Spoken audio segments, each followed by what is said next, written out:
오늘은 유아인 박신혜 주연 영화 살아있다의 리뷰입니다. 살아있다는 폭력적인 성향, 식인 증상을 보이는 감염자, 즉 좀비들이 공격을 시작하며 통제불능에 빠진 대한민국. 데이터, 와이파이, 문자, 전화 등 모든 것이 끊긴 채 아파트에 고립돼 생존을 위해 고군분투하는 이들의 이야기를 그린 생존 스릴러입니다.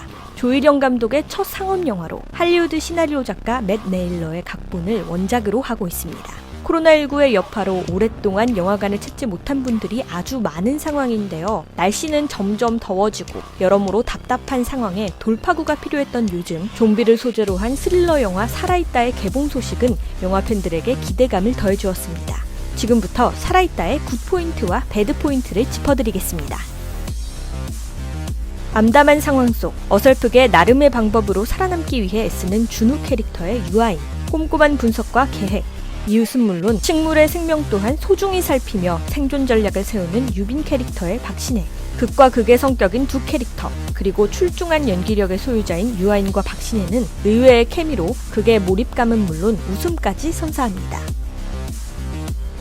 영화 속 준우는 좀비 사태로 인해 수시로 긴급 재난 문자 알림을, 또 이 사태를 계속해서 중계하는 뉴스를 마주합니다. 영화는 훨씬 이전부터 기획돼 와서 코로나19 사태와는 관련이 없지만 코로나19로 큰 혼란을 맞은 2020년의 상황을 조금은 빗대어 볼 수 있었는데요. 감독은 각색 과정에서 제목을 언론에서 살아있다로 수정했다고 합니다.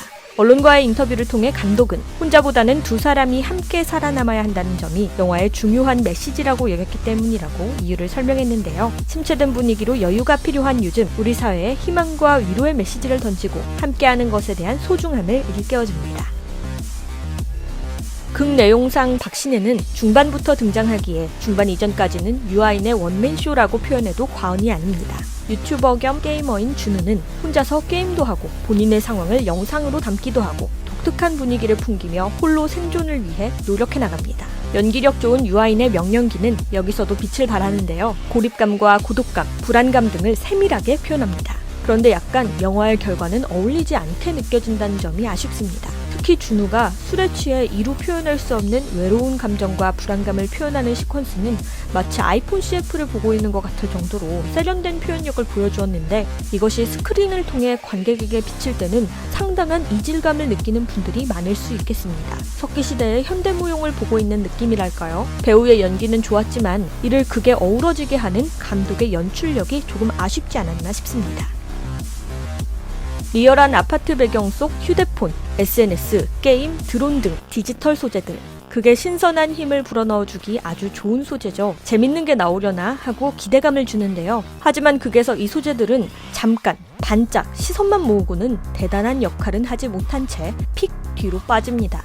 영화 속 뉴스에서는 좀비의 특징을 설명해주기도 했는데요. 폭력적이고 인육을 먹고, 또 어떤 좀비는 생전 직업의 특징을 기억해 이와 관련한 행동을 하기도 한다는 것이었습니다. 생전 직업의 특징을 기억한다는 점이 귀를 사로잡았고, 굳이 이 특징을 왜 설명했을까 하고 큰 궁금증과 기대감을 불러일으켰는데, 그 이유는 몇 좀비들의 행태를 설명하기 위한 부연 설명이었던 것이었고, 큰 재미도 스릴도 없었습니다. 또한 재난 속 너무나 청결한 유빈의 머리와 얼굴, 모든 것이 끊겨도 절대 꺼지지 않는 휴대폰과 노트북, 전국 좀비 발생 수가 단 5만 명이라는 점 등 황당한 포인트들이 많았습니다.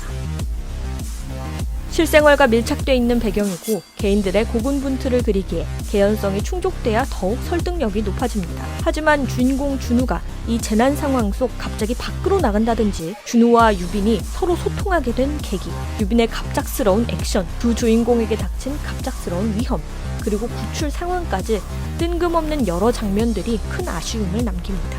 오랜만에 영화를 보기 위해 극장을 찾았는데요. 그래서 기대감이 더 컸던 것 같습니다. 기대가 큰 만큼 아쉬움이 컸지만 오랜만에 영화도 보고 기분 전환하고 싶으신 분들에게는 추천해드리고 싶네요. 이 시기 반가운 영화 살아있다는 극장에서 절찬 상영 중입니다.